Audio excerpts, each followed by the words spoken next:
Banyak ya, ternyata hampir satu kelas main game online. Main game apa biasanya?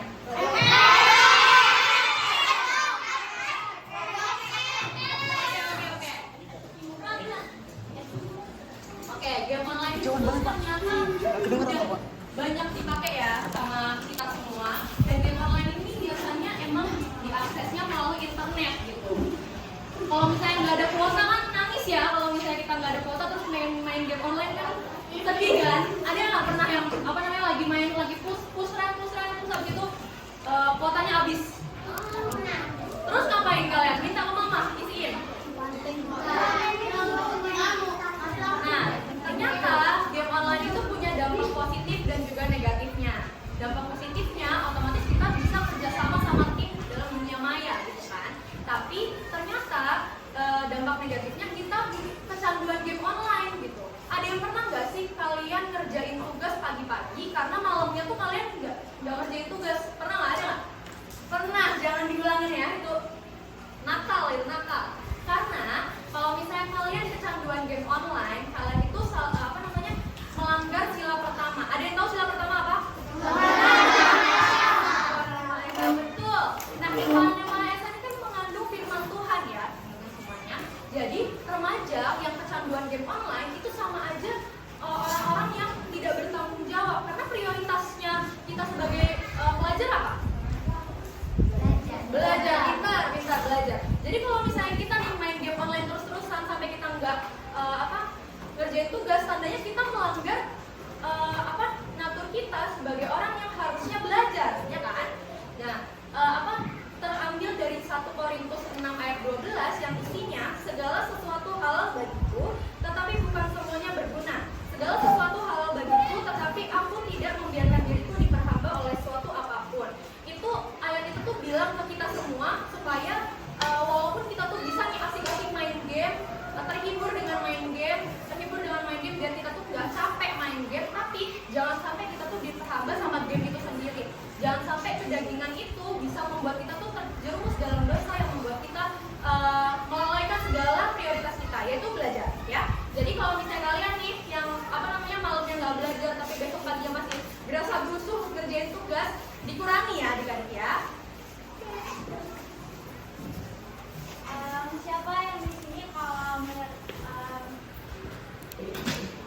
siapa yang di sini sering melihat ada teman-teman atau orang-orang yang kalau bermain game itu sering memotong? Itu adalah tindakan yang berbahaya dan melanggar nilai keadilan. Dari omongan yang mereka ungkapkan itu juga dapat menyakiti hati orang lain. Siapa di sini saat bermain game sama temennya ada temennya tuh yang ngomong ke kalian, ada nggak yang sakit hati? Itu nggak boleh ya, itu bisa menyakiti hati orang lain dan melanggar norma dan nilai keadilan. Nah, terus kita masuk nih ke sila ketiga. Siapa yang di sini tahu sila ketiga? Coba sebutin salah satunya. Ini nih.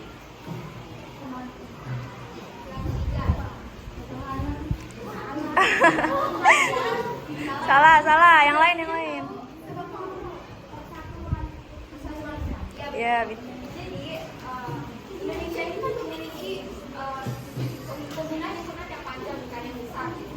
Jadi dengan penggunaan internet yang besar ini, salah satunya ini kan ada kecanduan game online. Jadi karena kecanduan game online ini justru itu akan remaja-remaja atau bahkan kalian anak-anak ini itu cenderung bakal kecanduan bermain game online, sehingga kalian itu jadi mengabaikan kegiatan sosial. Misalnya yang tadinya kalian main sama teman, kalian datang ke rumah teman, mungkin main-mainan yang tradisional, tapi kalian karena udah kecanduan game online, main Roblox, main FM atau yang lainnya, kalian malah jadi fokusnya ke game kalian udah jarang bersosialisasi. Sehingga hal ini dapat mengurangi partisipasi kalian dalam kegiatan sosial. Apakah ada yang kalian tahu sila keempat? Tahu. Coba, siapa yang tahu? Coba. Kegiatan yang dipimpin oleh Tuhan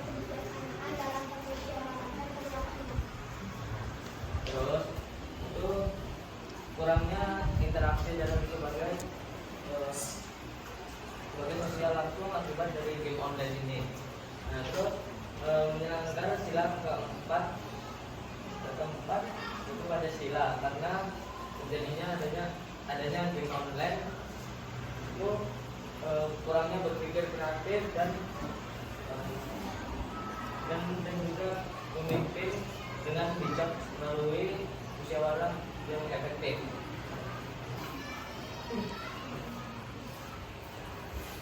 Jadi kakak sini akan jelaskan sila kelima ya. Yang di sini ada yang tahu nggak sila kelima bunyinya apa?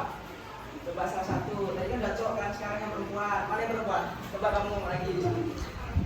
Keadilan sosial bagi seluruh rakyat Indonesia. Oke, benar. Nah, jadi dari bunyi sila kelima kan keadilan sosial bagi seluruh Indonesia. Nah, jadi dari yang kakak buat ini, jadi itu sila kelima tuh cenderung tuh kayak disebut menjadi itu regulasi adil dan merata. Jadi pada edukasi serta rehabilitasi untuk mengatasi kecanduan game online dikatakan di kalangan remaja, tetapi tetap mendukung inovasi teknologi yang berkembang. Jadi semakin teknologi ini berkembang kan semakin banyak dampak-dampaknya kan. Ada juga dampak baik, dampak buruknya. Nah, jadi kita ini boleh bermain game online, tapi kita ini harus tahu batasannya. Semua itu ada waktunya, ada kita waktu untuk belajar, bermain sama teman. Jangan kita fokus ke HP kita sendiri hanya main game-game saja. Nah, jadi kalian kan udah tahu bahwa Indonesia ini memiliki banyak keunggulan. Nah, salah satu keunggulannya itu adalah Indonesia ini memiliki keunggulan internet yang banyak. Nah, kira-kira di sini ada nggak yang main game online? Banyak banget ya, kira-kira kalian main game online apa aja nih?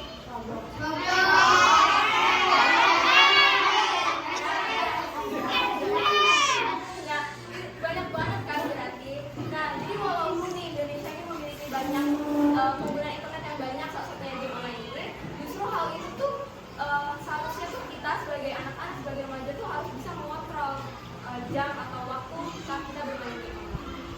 Nah, jadi kan dari semakin berkembangnya zaman, teknologi kan semakin berkembang kan. Nah, jadi kan semakin teknologi berkembang ini ada juga dampak buruk dan dampak baiknya. Nah, jadi dampak buruknya dari perkembangan teknologi ini game online. Game online ini bisa berdampak buruk pada kalangan remaja, anak-anak, bahkan orang dewasa. Karena game online ini bisa membuat kita tuh menjadi kecanduan dan tidak mempedulikan lingkungan di sekitar kita. Jadi kita hanya fokus ke game online saja. Kalian tahu nggak sih kalau misalnya Indonesia ini memiliki peluang dalam hal kemajuan teknologi dan penggunaan? Contohnya nih, ada perlombaan game online namanya Mobile Legends ya. Mobile Legends juga itu kalau kita misalnya menang, kita juga dapat bisa mendapatkan beasiswa ke luar negeri dalam kuliahnya. Terus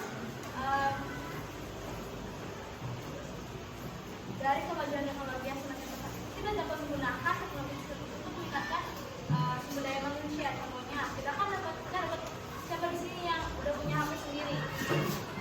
Kalau HP sendiri itu kalian gunain untuk belajar atau cuma main game aja? Nah, kalau kita menggunakan kemajuan teknologi dengan baik, kita juga dapat memanfaatkan juga dan kita dapat mengembangkan ilmu pengetahuan kita sendiri juga. Ada nggak yang mau nanya? Ayo tanya, apa yang kalian masih bingungkan? Apa yang kira-kira tips and tricksnya yang bisa kalian terapkan?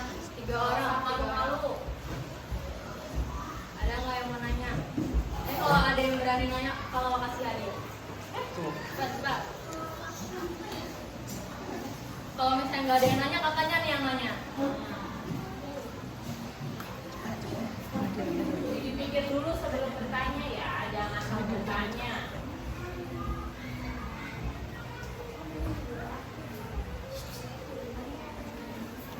Karena nggak ada apa nih apa? Jadi main game online itu bahaya nggak, Kak? Sebenarnya kalau misalnya ditanya bahaya apa enggak sepenuhnya ya, karena teknologi itu kan dikembangkan untuk kita manfaatkan dengan baik gitu. Jadi kalau misalnya bahaya atau tidak, tergantung cara kita tuh pakainya buat apa. Kalau misalnya kita pakainya dengan cara forsir nih, dari pagi sampai malam main HP terus, main game terus, bahaya bagi kita. Kita bisa stres, kita bisa mata kita bisa minus. Siapa di sini yang udah minus? Nah, itu adalah salah satu dampak dari mana itu teknologi itu berbahaya ternyata. Tapi kalau misalnya kita nih pakainya untuk hal yang baik, hal yang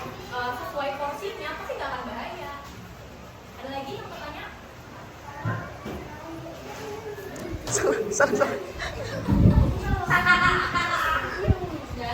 ya.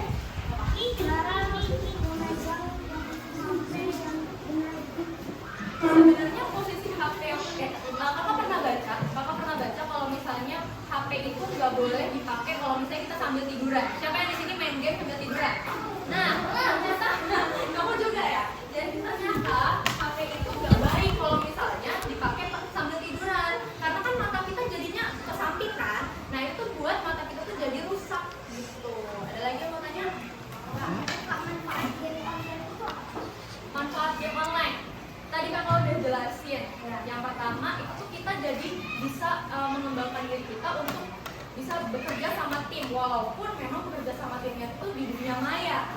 Terus kita juga bisa berpikir kritis. Karena kalau misalnya kita main Mobile Legends bisa, kita pakai skin, biasanya pakai skin apa kalian? Iya.